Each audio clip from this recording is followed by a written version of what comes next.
"You ready, Bruce?" my producer asks moments before we go live. "You bet," I say. But it's a lie. I'm not ready. Not after last week's fiasco.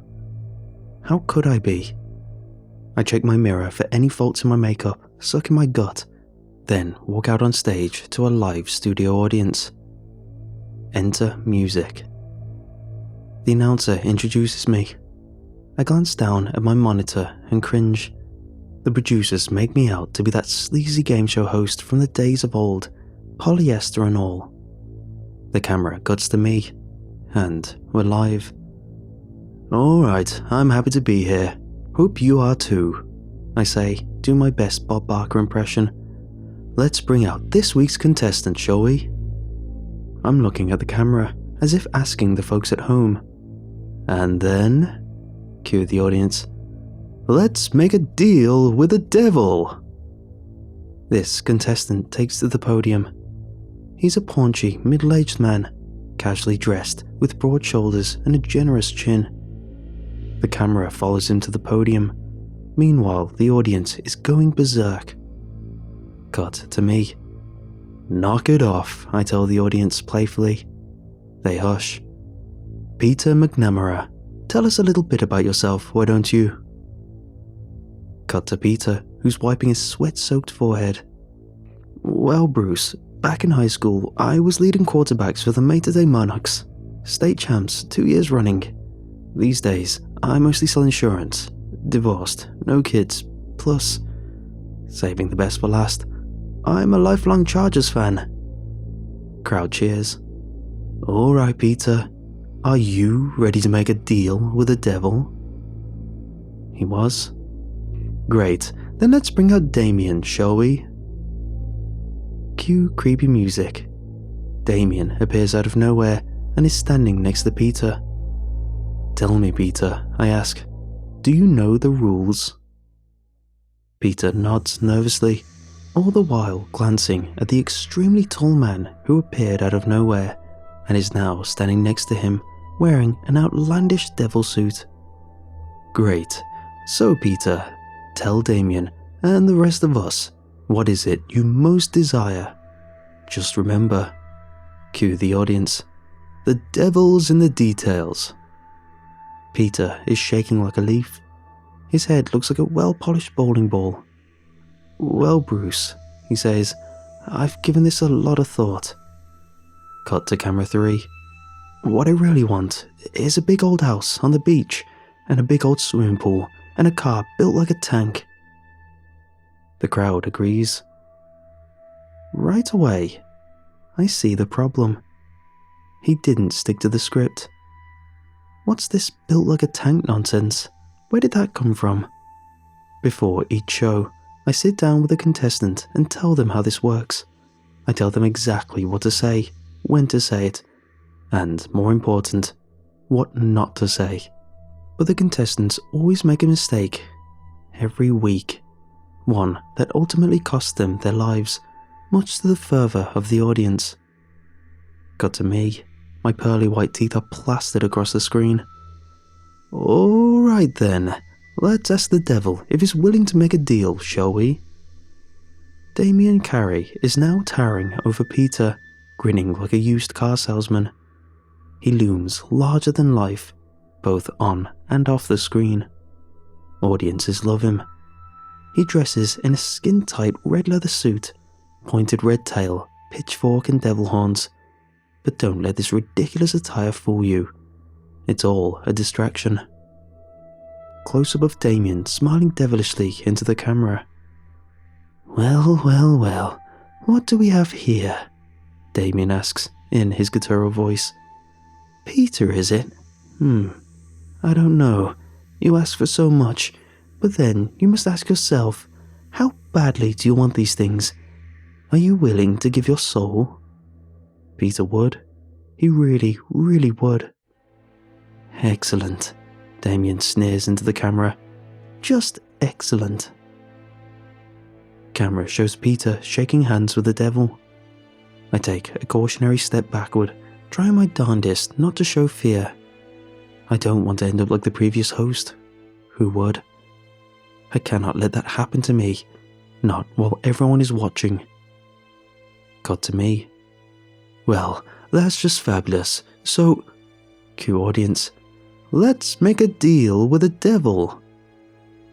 Camera zooms in on Peter, who is sweating profusely, palms clenched, open mouth smiling. Cut to me. That's great. But tell me, Satan, what's the catch? There's always a catch. The catch is Bruce. He leers into the camera with his "Don't tell me I didn't warn you" look. The car will be big, and it'll drive itself. Peter won't have to lift a finger. It'll be a smash. Close-up of Peter, who appears as happy as a pig in feces. I hate the next part. Damien snaps his long and crooked finger. Poof. Peter is gone. Vanished. The crowd is aghast. They think this is all TV trickery. As the camera cuts to Damien, who's licking his paws and somehow wagging his tail, I recall how the previous host died. I can't get that image out of my head. They're still trying to scrape his stains off the floor, right where I'm standing, no less. But hey, the ratings speak for themselves. Give the people what they want. Damien is doing his devil shtick, and the audience is applauding him. Millions of viewers are watching, waiting for the inevitable carnage that will soon unfold. Meanwhile, the knots in my stomach are multiplying. My left leg is shaking. I'm stone cold terrified. Cut to a beach house where a group of partiers appear on the screen, showing off their California tans, sipping exotic drinks from colourful straws while they lounge around a large swimming pool in skimpy outfits. Cut to Peter, who's got a drink in each hand and a cheesy grin stamped across his face. Peter has become the embodiment of the American dream, right before our eyes. The audience rages on. I shudder. My stomach fills with butterflies. I know what's coming. If I screw this next part up, I'll see my career in hell. Camera cuts to me. So, Peter, tell the audience at home, how does it feel to finally have your dream home on the beach? Cut to Peter. The girls in the background are whooping and hollering and splashing about. I'll tell you what, Bruce, he says, sipping his drink, enjoying the view. It feels great. What comes next will haunt me at night, when the lights are off and the camera's put away. Some things in life are impossible to forget, even for heartless Hollywood vampire types like myself. Cut to Damien, standing next to me, too close for comfort. Well, Peter, his voice sardonic and cruel, I can see you like the swimming pool. You do like the swimming pool, don't you? Screen shows Peter grinning ear to ear. Good. Well then, Damien says, licking his moist red lips. Let's cut to the chase. I think it's time to bring out the new car. Damien snaps his finger and a shiny new Hummer appears in the driveway. He's standing next to it, dangling a golden set of keys. I have no idea how he does this, or where those cameras come from. I'm not allowed to ask, which is fine by me. Some things are best unknown.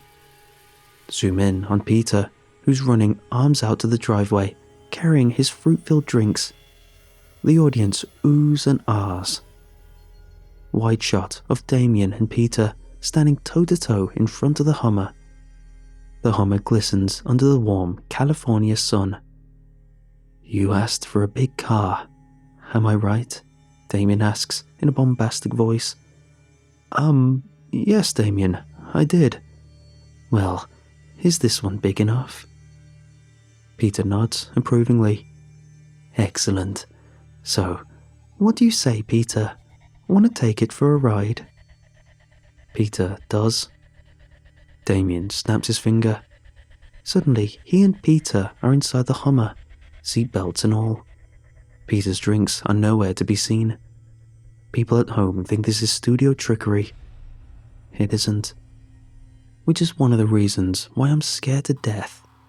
I don't know how I ever talked myself into this gig. Cut the dash cam inside the vehicle.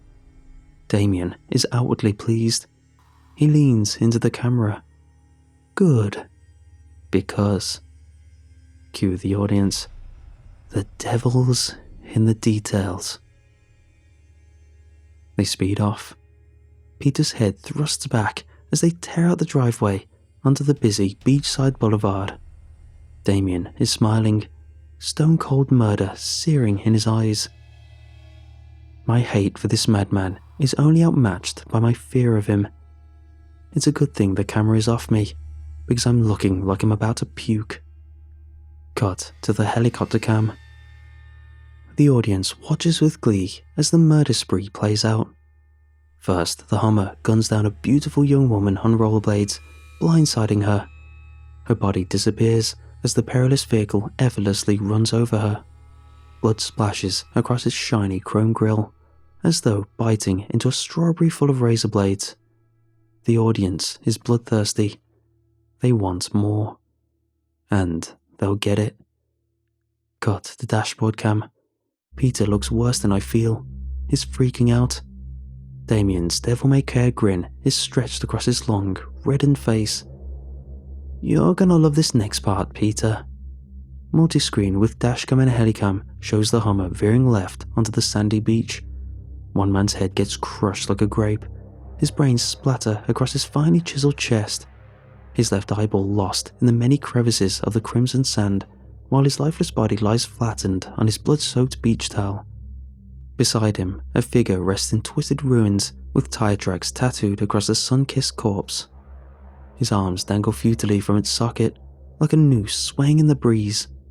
The third victim is caught in the grille of the Hummer. It does a few backflips as the vehicle comes to a halt. Its body falls limply onto the warm sand and stays there, blood and body parts and suntan lotion and all. Cut to me, doing my darndest to appear casual. Incredible stuff, Damien, I say, wearing my staple-on smile. That was one heck of a bargain you got there, Peter. Does the audience agree with me, or what? They do. Good. I hope each and every one of you at home agrees too. Cut to Damien, who's somehow back in the studio, standing at the podium next to me, twirling his long devil tail, smug as a bug on a rug. His eyes meet mine and fill me with dread. Close up of me, my leg refusing to stay still. Let's see how things are going with Peter, shall we? Wide shot of the beach. The scene is horrific. Police everywhere, trying to regulate the manic crowd who, moments ago, were enjoying a picturesque afternoon on the beach. Camera zooms in on the girl wearing the rollerblades, lying face down in a pool of blood, her neck snapped like a twig, her bleach blonde hair slathered in blood and tiny specks of brain. Multicam shows Peter from every angle as he tumbles out of the Hummer. The cops arrive in droves. They have him surrounded. Every bullet in America is pointed at him. He's crying, phlegm and snot flowing from his ruby-red nose like honey from a razor's edge. The cops are giving him orders, but he doesn't seem to notice.